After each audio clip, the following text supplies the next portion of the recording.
Hello friends, હું કલા રામોલિયા સુરતથી કુકિંગ સ્ટુડિયો બાય કલામાં તમારું સ્વાગત કરું છું. આજે આપણે જોઈશું સુરત ફેમસ એકદમ ટેસ્ટી એવા ગરમા ગરમ રસાવાળા ખમણ. તો તમે જોઈ શકો છો કે રસો કેટલો સરસ લાગી રહ્યો છે. એકદમ સ્ટ્રીટ સ્ટાઇલ બનાવવાના છીએ આપણે, અને ખમણની રેસીપી પણ મારી ચેનલમાં આપેલી છે. તો ખમણ પણ તમે ત્યાં જઈને જોઈ શકો છો કે કેટલા સરસ ખમણ એકદમ પોચા સોફ્ટ એકદમ દાણેદાર બનીને તૈયાર થયા છે. જો તમારે પણ આવા ખમણ બનાવવા હોય તો રેસીપીની લિંક નીચે ડિસ્ક્રિપ્શનમાં આપી દઉં છું. તો ચાલો જોઈ લઈએ રેસીપી. તો રસો બનાવવા માટે જનરલી બધા ચણાની દાળનો જ ઉપયોગ કરતા હોય છે. હું અહીંયા 2 દાળનો ઉપયોગ કરીશ. ચણાની દાળ છે તે આપણે અહીંયા 2 ચમચી જેટલી લઈ લીધી છે. 2 ટેબલ સ્પૂન એટલે કે મોટી ચમચી લેવાની છે, નાની ચમચીનો ઉપયોગ નથી કરવાનો. તો 2 ચમચી ચણાની દાળ લીધી છે. તો 1 ચમચી જેટલી તુવેરની દાળ. તો આ એનું પરફેક્ટ માપ છે. 2 ચમચી ચણાની દાળ, 1 ચમચી તુવેર દાળ. હવે આપણે તેને શેકી લઈશું. તો એકદમ ધીમા તાપે આપણે તેને શેકી લેવાની છે.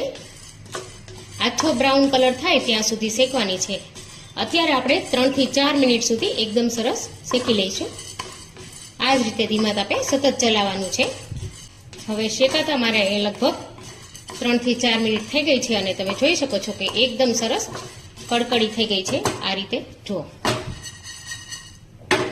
તો હવે આપણે તેમાં આ સ્ટેજ પર આપણે ઉમેરીશું 1 તજનો ટુકડો લીધો છે મેં અહીંયા, 2 નંગ લવિંગ લીધા છે, અને મરી લીધા છે 5 થી 6. તો એ અહીંયા અત્યારે ઉમેરી દેવાના છે, અને તેને પણ શેકી લઈશું. અને સાથે મેં અહીંયા લઈ લીધા છે 2 નંગ મરચાં, જેની આપણે દાંડી કાઢી નાખવાની છે. અને આ મરચાં આપણે કાશ્મીરી નથી લીધા, તીખા મરચાં જ લીધા છે. આ મરચાંનો ટેસ્ટ ખૂબ જ સરસ આવશે રસામાં. અને સાથે મેં અહીંયા લઈ લીધા છે લીમડાના પાન. હવે આપણે અહીંયા ગેસની ફ્લેમ બંધ કરી દઈશું. એમનામ જ બંધ ગેસે આપણે તેને શેકીશું. આ રીતે 1 થી 2 મિનિટ સુધી ગેસ બંધ કરી દીધો છે મેં અહીંયા. જો આ રીતે મસાલાને શેકી લઈશું આની સાથે. અને તમે નજીકથી જોઈ શકો છો કે ગુલાબી સરસ કલર આવી ગયો છે દાળનો. અને આ મસાલાને આ રીતે ગરમ ગરમમાં જ શેકી લેવાના છે. કેટલું સરસ એકદમ ડ્રાય થઈ ગયું છે. હવે તેને 5 મિનિટ માટે ઠંડુ પડવા દઈશું. તો અહીંયા આપણી દાળ સરસ ઠંડી થઈ ગઈ છે. તો બધી જ દાળ ઉમેરી આપણે તેને પીસી લેવાનું છે. તો તમે જોઈ શકો છો કે દાળ સરસ એવી પીસાઈ ગઈ છે. અને આવી રીતે કોઈ કણી ભાખરીનો લોટ હોય ને એવી છે. તમે ચાહો તો એકદમ પાવડર પણ કરી શકો છો. તો હવે આપણે તેને એક બાઉલમાં કાઢી લઈશું. હવે આ મિશ્રણમાં આપણે ચપટી હળદર ઉમેરી અને સારી રીતે મિક્સ કરી લઈશું. હવે તેમાં 1 કપ જેટલું પાણી ઉમેરી અને મિશ્રણ આપણે તૈયાર કરી લેવાનું છે રસા માટેનું. અત્યારે બધું જ પાણી નથી ઉમેરવાનું, 1 કપ જેટલું જ હું અહીંયા ઉમેરી અને મિક્સ કરું છું. તો હવે રસાનો વઘાર કરી લઈએ. એના માટે એક પેનમાં 2 ચમચી જેટલું તેલ મૂકી દીધું છે ગરમ કરવા માટે. તેલ થોડું થાય એટલે આપણે 1 ચમચી જેટલી રાઈ ઉમેરવાની છે. અને રાઈ થોડી તતડવા લાગે એટલે ત્યાર પછી આપણે તેમાં 1/2 ચમચી જેટલું જીરું ઉમેરવાનું છે. ત્યાર પછી 7 થી 8 લીમડાના પાન ઉમેરી દઈશું. થોડી ચપટી હિંગ, 2 સૂકા લાલ મરચાં. જો સરસ રાઈ ફૂટી ગઈ છે ને વઘાર તૈયાર થઈ ગયો છે. તો હવે તેમાં આપણે 2 ગ્લાસ જેટલું પાણી ઉમેરી દેવાનું છે. એકદમ ગેસની ફ્લેમ અહીંયા ધીમી રાખવાની છે, નકર બધું જ પાણી બહાર આવશે. 2 ગ્લાસ જેટલું પાણી મેં અહીંયા ઉમેરી દીધું છે વઘારમાં. અને હવે પહેલાં આપણે આ રસો નથી ઉમેરવાનો. જો આ મિશ્રણને પહેલાં ઉમેરીશું તો તરત જ તે નીચે બેસી જશે. એટલે જ્યારે આપણે આમાં પાણી ઉમેરી દઈએ ત્યાર પછી જ આપણે આ મિશ્રણ ઉમેરવાનું છે. આમાંથી ટોટલ 3 જણાને થઈ જશે. તો હવે આપણે તેને ધીમે ધીમે ઉકળવા દઈશું. આ રસો તમે જો ખાધા હશે તો પ્યોર ના એકદમ પીળો હોય છે કે ના લાલ હોય છે. આમાં મરચાંનો ટેસ્ટ હોય છે. તો આ રીતે આપણે રસો તૈયાર કરવાનો છે અને ઉકળવા દેવાનો છે તેને. તો તમે જોઈ શકો છો કે રસો 2 થી 3 મિનિટમાં કેવો સરસ ઘટ્ટ થવા લાગ્યો છે. હજી જેમ જેમ એ ઉકળશે તેમ તેમ એકદમ સરસ ઘટ્ટ થશે. એકદમ ઘટ્ટ નથી હોતો, વધારે ઘટ્ટ હોય તો થોડું પાણી અહીંયા તમે ઉમેરી શકો છો. તો હવે અહીંયા રસા પ્રમાણે આપણે અહીંયા મીઠું ઉમેરી દેવાનું છે. ત્યાર પછી અડધી ચમચી જેટલું ધાણા જીરું. આમાં વધારે બીજું કંઈ ઉમેરવાનું નથી. તે થોડો તીખો વધારે હોય છે તો તેને થોડી તીખાશ ભાંગવા માટે અડધી ચમચી જેટલો ગોળ ઉમેરવાનો છે અહીંયા, અને સારી રીતે મિક્સ કરવાનો છે. નીચે ના બેસી જાય તેનું ધ્યાન રાખવાનું છે, કેમ કે આ ફટાફટથી 5 જ મિનિટમાં ઘટ્ટ થઈ જશે. તમે જોઈ શકો છો કે કેવો સરસ ઘટ્ટ થવા લાગ્યો છે. તો હવે આપણે તેને સારી રીતે ઉકાળી લેવાનો છે. તો હવે સરસ ઉકળવા માંડ્યું છે તો 1 ચમચી જેટલા આદુ મરચાંની પેસ્ટ ઉમેરી દઈશું, જેથી ટેસ્ટ ખૂબ જ સરસ આવે. હવે આદુ મરચાંની પેસ્ટ ને બધું ઉમેર્યા બાદ આપણે તેને 3 થી 4 મિનિટ થવા દઈશું. ત્યાર પછી આપણો તૈયાર થઈ જશે આ રસો. તો તમે જોઈ શકો છો કે રસો સરસ ઉકળી ગયો છે. તો હવે તેમાં આપણે ધાણા ભાજી ઉમેરી દઈશું અને ગેસની ફ્લેમ અહીંયા બંધ કરી દેવાની છે.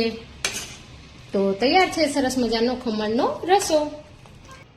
તો હવે આપણે ખમણનો વઘાર કરી લઈશું. તેના માટે એક પેનમાં 2 મોટી ચમચી જેટલું તેલ ગરમ કરવા માટે મૂકી દીધું છે. મેં અહીંયા ખમણના મોટા મોટા ટુકડા કર્યા છે, કેમ કે આપણે તેને ભૂકો બનાવવાનો છે. તો હવે તેલમાં 1 મોટી ચમચી જેટલી રાઈ ઉમેરી દેવાની છે. રાઈ થોડી તતરી જાય એટલે આપણે તેને વઘારમાં ઉમેરી દઈશું. આમાં અત્યારે આપણે બીજા કોઈ પણ મસાલા નથી ઉમેરવાના, ખાલી રાઈ જ ઉમેરવાની છે. તો તમે જોઈ શકો છો કે રાઈ સરસ તતળી ગઈ છે. તો હવે તેને આપણે ખમણમાં ઉમેરી દઈશું અને હવે બધું જ સારી રીતે આ રીતે મિક્સ કરી લઈએ. બધી બાજુ વઘાર પહોંચી ગયો છે, તમે જોઈ શકો છો. તો હવે આપણે આ વઘાર થઈ જાય એટલે આપણે ખમણના હાથેથી આ રીતે ચૂરો કરવાનો છે. તો તમે જોઈ શકો છો કે કેટલો સરસ ચૂરો થઈ રહ્યો છે. ખમણ જો તમારા પરફેક્ટ બન્યા હશે તો આ રીતે સરસ ચૂરો થશે. કેટલો સરસ ચૂરો થઈ રહ્યો છે, એકદમ કણી કણી અલગ પડી રહી છે. આ રીતે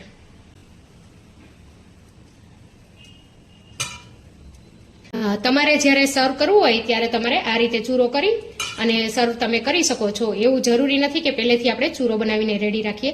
ચૂરો બનાવી આ રીતે એક એક પ્લેટ બનાવતા જવાની, એકદમ છૂટો છૂટો આ રીતે. જો ઘરના ખમણ છે તો પણ આટલો સરસ થઈ રહ્યો છે. જો પરફેક્ટ મેજરમેન્ટથી કોઈ પણ વસ્તુ બનાવવામાં આવે તો ખૂબ જ સરસ એવી બનીને તૈયાર થાય છે. જો અત્યારે આમાંથી 4 થી 5 પ્લેટ બનીને તૈયાર થઈ જશે, પણ રસો તમારે જેટલો ઉમેરવો હોય તેટલો વધારે ઓછો ઉમેરી શકો. અત્યારે આપણે 3 જણાને થાય એટલો રસો બનાવ્યો છે. આ રીતે સરસ ભૂકો બનીને તૈયાર થઈ ગયો છે. હવે તેમાં પણ હું થોડા ધાણા ઉમેરી દઉં છું, જેથી તેનો દેખાવ ને બધું ખૂબ જ સરસ આવશે. આ રીતે તૈયાર રાખવું તમારે. રસો જ્યારે બનાવવો હોય રસાવાળા ખમણ, આવી રીતે તમે દાળ મતલબ કે રસો અને આ રીતે ખમણ બનાવીને રાખો અને પછી તૈયાર ફટાફટથી તમે ડીશમાં તેને પીરસી શકો. તો અહીંયા રસાવાળા ખમણ બનાવવા માટે સાથે અહીંયા સલાડની જરૂર પડે છે. તો મેં અહીંયા ટામેટું, કાકડી અને કોબીજ 3 વસ્તુ લઈ લીધી છે. તો હવે તેમાં અત્યારે આપણે ઉમેરવાનો છે ચપટી ગરમ મસાલો, થોડું મીઠું થોડું ઓછું રાખીશું, વધારે પડતું નથી ઉમેરવાનું. અને હવે આપણે ઉમેરીશું ચાટ મસાલો અને હવે સારી રીતે મિક્સ કરી લેવાનું છે. આ સલાડને આપણે રસાવાળા ખમણ સાથે પીરસવાનું હોય છે. આ સલાડ ઉમેરીને જ ખાવાનું હોય છે. તો આ સલાડ મારું અહીંયા તૈયાર થઈ ગયું છે. અહીંયા સૌથી પહેલા આપણે ખમણનો ભૂકો જે બનાવીને રાખ્યો છે તે પ્લેટમાં લઈ લેવાનો છે આ રીતે, અને ત્યાર પછી આપણે તેના ઉપર આ સલાડ બનાવેલું જે છે તે ઉમેરી દેવાનું છે. તમને જેટલું ઓછું વધારે પસંદ હોય તેટલું તમે ઉમેરી શકો. સેવ, મેં અહીંયા નાયલોન સેવ લીધી છે અને તેના પર ઉમેરીશું આપણે થોડા ધાણા. અને આ રીતે બીજો ભાગ અહીંયા ખાલી હોય છે તેમાં આપણે ઉમેરવાનો છે રસો. તો તમે જોઈ શકો છો કે રસોનો કલર નથી પીળો કે નથી લીલો, એકદમ લીલો પીળો મિક્સ કલર આવે છે. આવો જ કલર હોય છે, લાલ કલરનો રસો હોતો નથી. તો આ રીતે આપણે રસાને સાઈડમાં સર્વ કરવાનો હોય છે. જો અહીંયા વચ્ચે આપણે થોડું સલાડ રાખી દઈશું આ રીતે, અને થોડો ખમણનો ભૂકો પણ, અને ત્યાર પછી થોડા ધાણા આમાં પણ ઉમેરી દઈએ. મને હજી સેવ થોડી ઓછી લાગી રહી છે તો હું થોડી સેવ ઉમેરી રહી છું. તો ફ્રેન્ડ્સ, તૈયાર છે સરસ મજાના સુરતી રસાવાળા ખમણ. તમે જોઈ શકો છો કે જોઈને જ ખાવાનું મન થઈ જશે, એટલા સરસ ટેસ્ટી આ બને છે. તો ફ્રેન્ડ્સ, તમે પણ ઘરે ચોક્કસથી ટ્રાય કરજો મારી આ રેસીપી, અને કમેન્ટ કરીને મને જણાવજો કે તમને મારી રેસીપી કેવી લાગી. તો ફરી મળીએ નવી રેસીપી સાથે. Happy cooking, happy eating.